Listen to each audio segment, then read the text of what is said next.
Sebelum menonton videonya, tolong subscribe channel ini dan bunyikan loncengnya agar tidak ketinggalan berita Timnas Indonesia.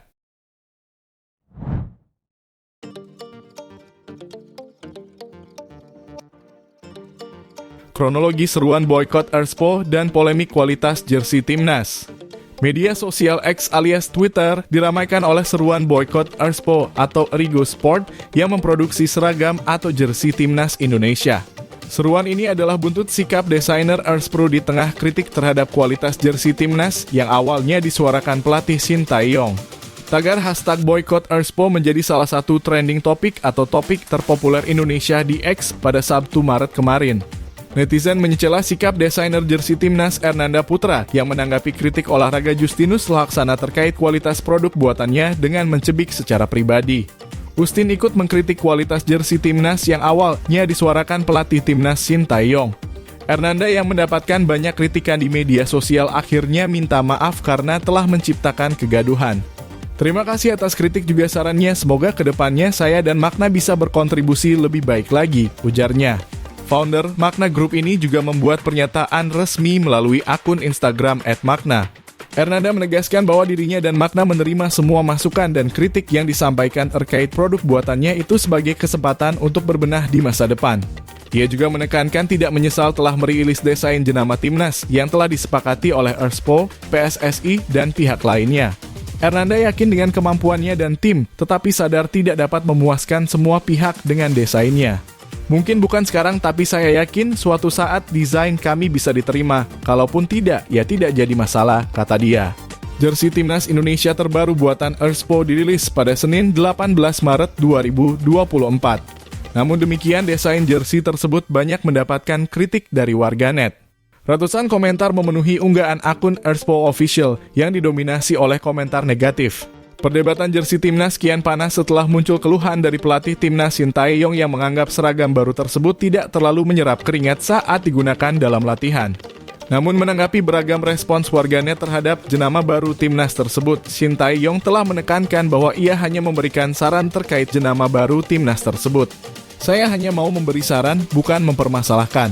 Jadi tolong jangan ada yang salah sangka, ini semua untuk perkembangan sepak bola Indonesia, kata Shin dalam konferensi pers jelang laga lawan Vietnam pada pertengahan bulan ini. Pihak Erspo sebenarnya juga sudah merespons keluhan Shin dengan berjanji untuk menggantikan jenama tersebut dengan material yang lebih baik sehingga jersey latihan dapat menyerap keringat.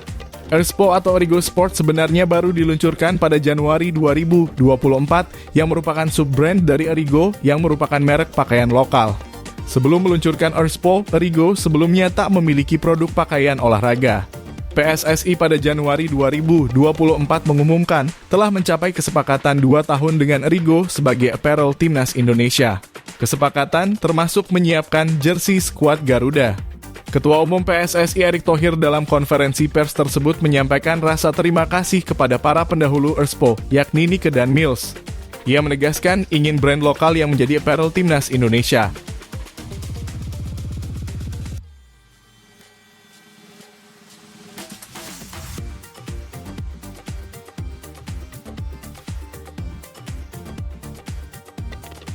Daftar 8 pemain yang dipanggil Timnas Indonesia U-Strip 23 kejutan, Shin Tae-yong pilih kiper klub Liga 2. Timnas Indonesia bakal berkekuatan 27 pemain di Piala Asia U23 2024. Sejauh ini ada 8 pemain yang sudah diumumkan klubnya bakal membela skuad Garuda pada turnamen di Qatar itu. Pelatih Timnas Indonesia U23, Shin Tae-yong disebutkan berencana memanggil 27 pemain untuk pemusatan latihan di Dubai, Uni Emirat Arab UEA, menjelang Piala Asia U23. Training camp Timnas Indonesia U23 di Dubai akan digelar pada 1-11 April 2024. Tim berjulukan Garuda Muda itu bakal berkancah di Piala Asia U23 pada 15 April hingga 3 Mei 2024. Terbaru, Shin Tae-yong mencantumkan bek Barito Putra Bagas Kava dan kiper PSPS Riau di Liga 2 Erlangga Setio. Sebelumnya, arsitek asal Korea Selatan itu juga menyertakan gelandang Persib Bandung Beckham Putra Nugraha. Kepastian ketiga pemain itu dipilih Shin Tae-yong ke Timnas Indonesia U23 berasal dari pengumuman klub masing-masing. Karena PSSI belum merilis 27 personil Garuda Muda menuju Piala Asia U23.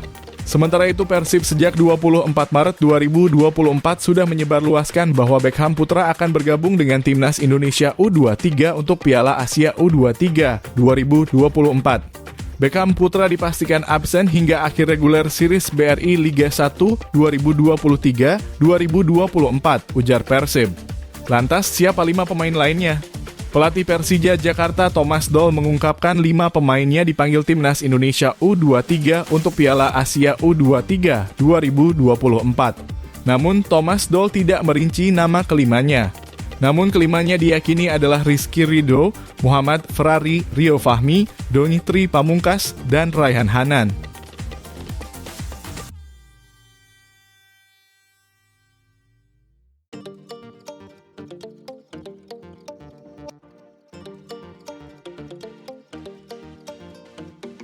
Beckham diduga patah tulang, terancam gagal memperkuat Timnas Indonesia U23 di Piala Asia U23 2024. Gelandang Persib Bandung, Beckham Putra, diduga mengalami patah tulang.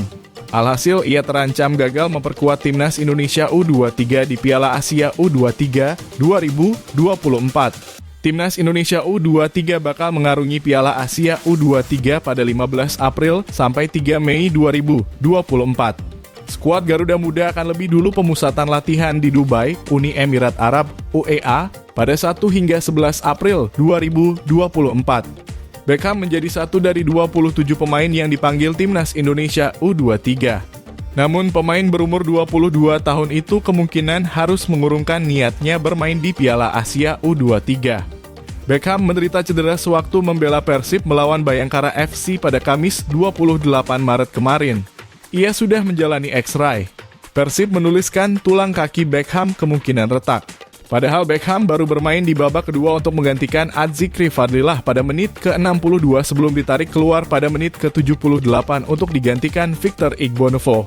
Untuk Beckham, memang ada pembengkakan cukup besar di bagian punggung kaki kanan. Karena ada kecurigaan adanya patah tulang, kami langsung bawa ke rumah sakit untuk menjalani X-ray, ujar dokter Persib, Rafi Ghani. Kami sudah jadwalkan pada Senin 1 April untuk Beckham menjalani CT scan. Sejauh ini, bengkak dan rasa nyeri berkurang. Kita doakan semoga bisa segera pulih, katanya menambahkan. Transfermarkt mencatat Beckham telah 11 kali bertanding untuk Timnas Indonesia U23 sejak debutnya pada April 2023. Ia mencetak 3 gol dan 1 assist.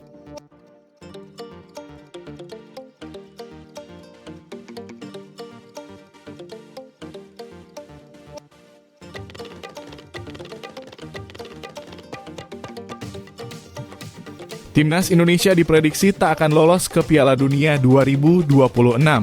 Pengamat dan komentator sepak bola Justinus Laksana angkat bicara soal peluang Timnas Indonesia berlaga di Piala Dunia 2026.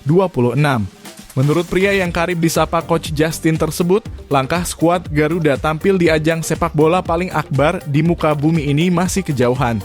Kita realistis jika ada yang tanya apakah kita bisa lolos. Saya bilang tidak. Namun, apakah saya mau Indonesia lolos? Dengan senang hati, lolos, kata Justin dalam kanal YouTube Justinus Laksana.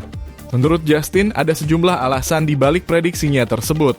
Salah satunya menurut ex-pelatih Timnas Futsal Indonesia tersebut adalah usia para penggawa Timnas Indonesia yang masih sangat muda. Tim yang kita bentuk itu baru average umurnya antara 23 dan 24 tahun. Artinya, masih banyak yang harus kita pelajari, tutur Justin. Sebelumnya, Indonesia sukses meraih kemenangan pada laga lanjutan Grup F kualifikasi Piala Dunia 2026 zona Asia kontra Vietnam. Dalam laga yang dihelat di Maidin Stadium Hanoi, Selasa 26 Maret kemarin, skuad Garuda menang 3 gol tanpa balas. 3 gol Indonesia pada laga ini dicetak Jay Idzas, Ragnar Oratmangun, dan Ramadhan Sananta. Dengan kemenangan ini, Indonesia menempati peringkat kedua di klasemen Grup F. Mereka mengoleksi 7 angka dari 3 pertandingan. Dengan posisi ini, Indonesia hampir bisa dipastikan lolos ke putaran ketiga. Bahkan ada yang sudah berangan skuad Garuda lolos dan berlaga di Piala Dunia 2026. Lebih lanjut, Justin mengaku peluang Indonesia untuk lolos ke Piala Dunia ke depannya tak tertutup. Bahkan menurut pria 56 tahun tersebut, Indonesia memiliki asa lolos ke Piala Dunia 2030. Kalau 2030 menurut saya masih lumayan realistis dibanding sekarang, ucap Justin. Kembali lagi ini masalah jam terbang, ia menambahkan.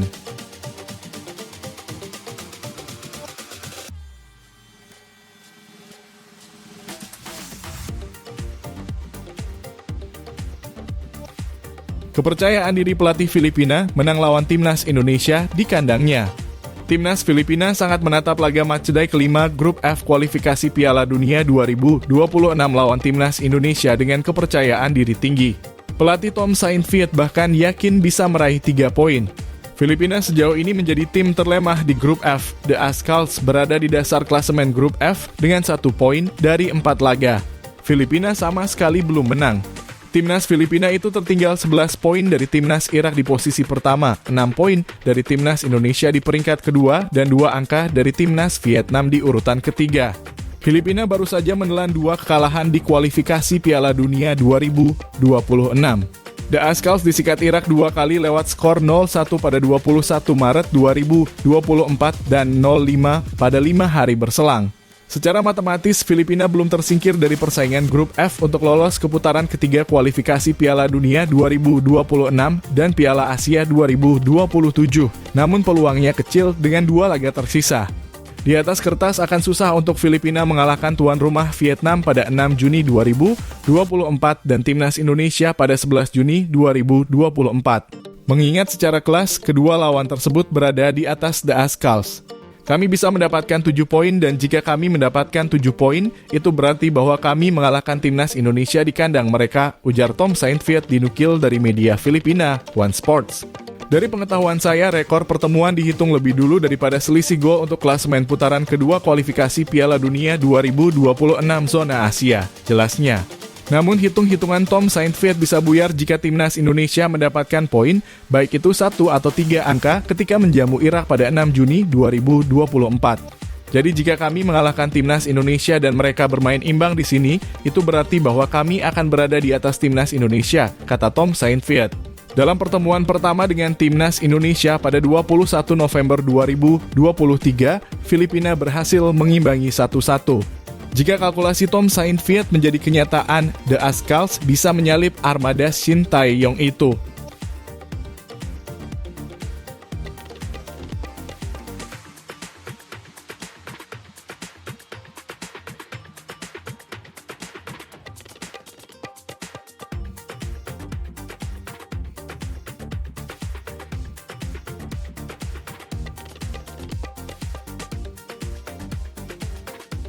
Kiprah bintang timnas Indonesia di Liga Belanda, Ragnar Oratmangoen kalah telak, Tom Haye bermain imbang.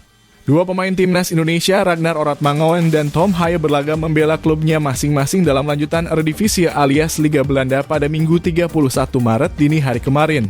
Oratmangoen dan Haye baru saja kembali dari tugas internasional pertama mereka ketika memperkuat timnas Indonesia dalam kemenangan 3-0 atas tuan rumah Vietnam di kualifikasi Piala Dunia 2026.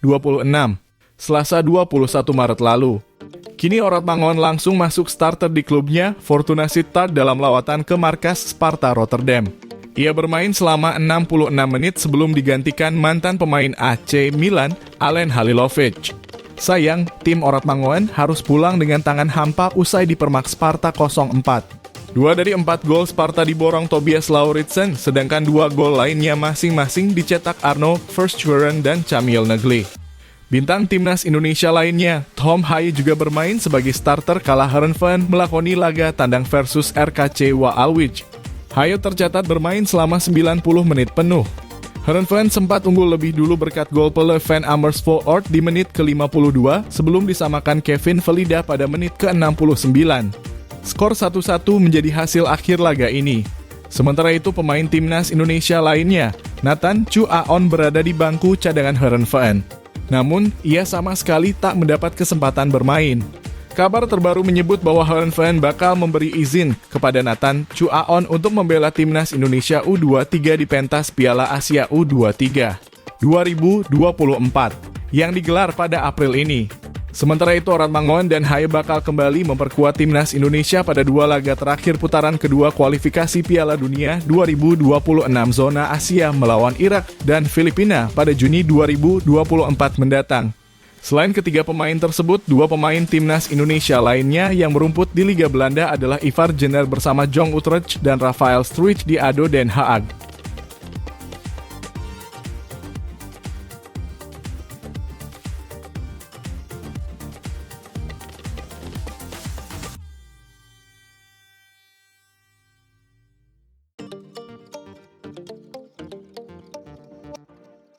Omon-omon netizen negeri jiran, timnas Indonesia masih belum ada apa-apanya dibanding Malaysia.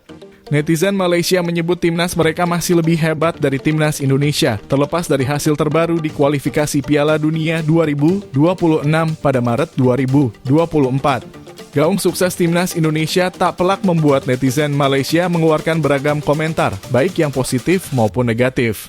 Satu di antaranya dari akun X atau Twitter dengan username @onfo_otbalmai. Menurut @onfo_otbalmai, timnas Indonesia masih belum ada apa-apanya dibandingkan Malaysia. Sebab Harimau Malaya sukses menahan imbang Korea Selatan pada Piala Asia 2023. Oleh karenanya, @onfo_otbalmai mengklaim bahwa Malaysia masih di atas timnas Indonesia selama skuad Garuda belum bisa minimal menahan imbang Korea Selatan. Seperti diketahui, Korea Selatan nyaris tumbang dari Malaysia pada Piala Asia 2023. Son Heung-min DKK ditahan imbang 3-3. Indonesia ada di depan kita. Jika memang Indonesia sangat bagus, coba dulu tanding lawan Korea Selatan, tulis @onfo_otbalmai di akun Twitternya. Jika tidak bisa imbang, berarti Malaysia masih di atas Indonesia. Timnas Indonesia di sisi lain, tengah menikmati masa-masa indah bersama Shin Tae-yong. Setelah sukses melenggang ke 16 besar Piala Asia 2023, Witan Sulaiman DKK berhasil memenangi 2 laga penting melawan Vietnam. Timnas Indonesia 2 kali mengalahkan Vietnam dengan skor masing-masing 1-0 dan 3-0. Hebatnya, Merah Putih juga memutus kutukan tak pernah menang di Maidin Stadium sejak 20 tahun lamanya. Timnas Indonesia berpeluang lolos ke babak ketiga kualifikasi Piala Dunia 2026 dengan syarat bisa menuai hasil manis melawan Irak dan Filipina.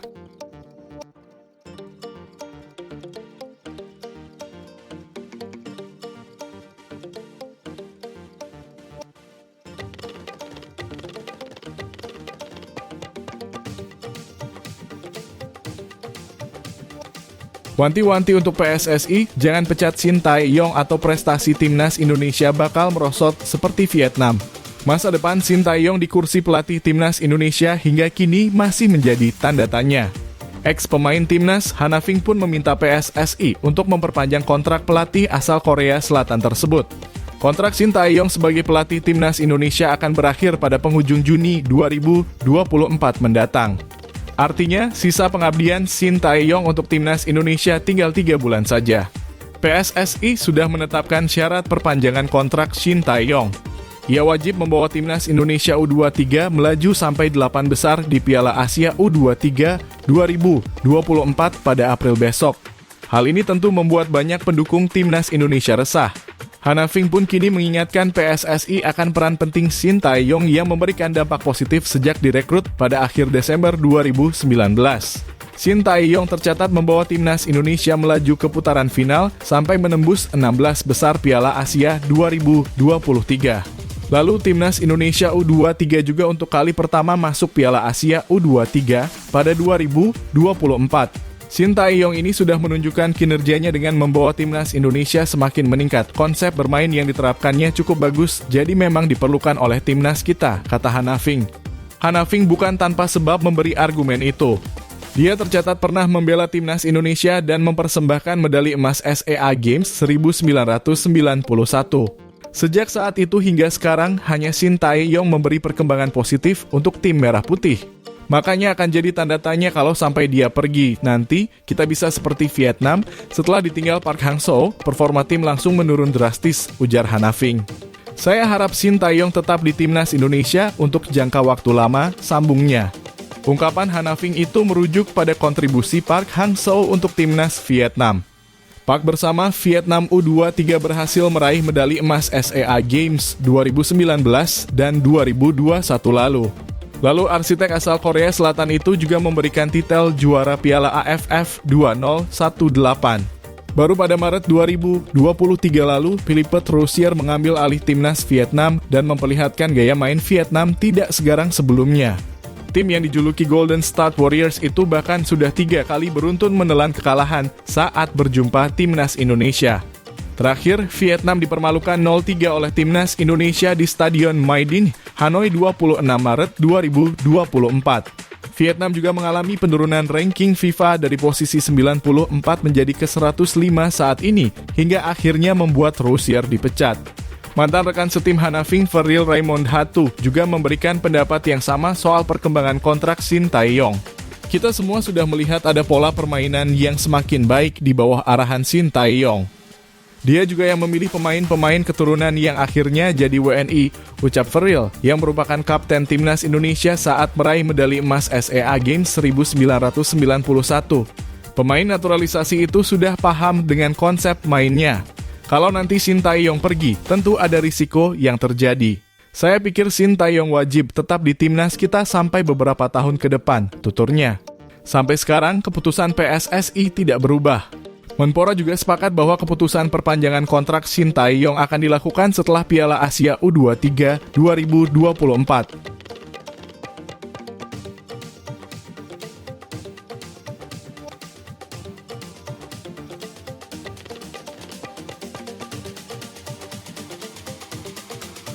Update dari PSSI soal rencana naturalisasi Ole Romenyi semua tergantung Erick Thohir. Ole Romenyi sedang menjadi pembicaraan karena banyaknya netizen yang merayunya bergabung dengan timnas Indonesia. Rumor naturalisasi Romenyi pun kini ditanggapi oleh anggota Komite Eksekutif PSSI, Endri Irawan. Endri mengatakan bahwa keputusan berada di tangan Ketua PSSI, Erick Thohir. PSSI katanya satu pintu dalam memberikan kabar mengenai naturalisasi pemain buat timnas Indonesia. Saya tidak tahu, terus terang saya tidak tahu itu masih di tangan Pak Erick Thohir, ujar Endri yang memilih irit bicara terkait update Ole Romenyi. Kami satu suara, cuma satu suara, tidak ada kalau Pak Erick Thohir bilang begitu, kami ikut saja, imbuh pria yang juga manajer timnas Indonesia tersebut. Sebelumnya, Shin Tae-yong selaku pelatih timnas Indonesia mengatakan bahwa sejumlah pemain naturalisasi akan bergabung dalam beberapa bulan ke depan. PSSI memang tengah memproses perubahan kewarganegaraan kiper FC Dallas di Major League Soccer MLS, Maarten Paes. Mungkin Shin Tae-yong langsung ke Pak Ketua PSSI, saya belum mendapatkan informasi. Intinya belum dibahas di rapat Exco PSSI juga belum, tutur Endri. Pada beberapa waktu lalu, Ole Romenyi mengaku sudah berkomunikasi dengan Erick Thohir. Ole Romenyi bercerita mempunyai darah Indonesia dari neneknya. Penyerang berusia 23 tahun itu dapat menjadi calon pemain naturalisasi timnas Indonesia selanjutnya. Nenek saya lahir di Indonesia, saya sudah berkomunikasi dengan Ketua PSSI, suatu kehormatan besar karena nenek saya lahir di sana dan ibu saya juga dari sana, ujar Ole Romenyi. Jadi dari sisi itu saya memiliki banyak cerita dan perasaan tentang ini. Kami berkomunikasi melalui FaceTime dengan agen saya dan Ketua PSSI, jelas Ole Romenyi. Kemudian kami berbicara terkait keinginan mereka yang menginginkan saya dan kemudian mendengarkan cerita lalu biarkan berjalan, ungkap Ole Romenyi. Ole Romenyi, Ragnar Oratmangoen dan Maarten Paes sama-sama pernah bermain untuk NEC Nijmegen pada 2017-2018. Dia juga bertanya kepada keduanya mengenai proses menjadi warga negara Indonesia. Ragnar Oratmangoen adalah teman saya, Maarten Paes juga. Saya bermain dengan keduanya di NEC Nijmegen, imbuh Ole Romenyi. Saya berbicara dengan mereka tentang hal itu dan mereka memberitahu saya terkait perkembangannya. Itu bukan sesuatu yang langsung terjadi. Ini sangat menarik dan sangat indah. Anda juga benar-benar bisa menjadi contoh dan menginspirasi orang. Negara dengan penduduk yang banyak, jadi ini peluang yang sangat bagus bagi saya, ucap Ole Romenyi. Ole Romenyi bergabung dengan FC Utrecht pada musim lalu setelah mencetak 11 gol dari 33 penampilan untuk FC Emmen pada musim 2021-2022. Di Eredivisie musim ini, Ole Romenyi baru bermain 13 kali dan mencetak 1 gol. Namun belakangan striker kelahiran Nijmegen, Belanda, itu tengah mengalami cedera kaki. Kesempatan besar bagaimanapun juga, tetapi saat ini masih terlalu dini. Saya belum sampai di sana, terang Ole Romenyi.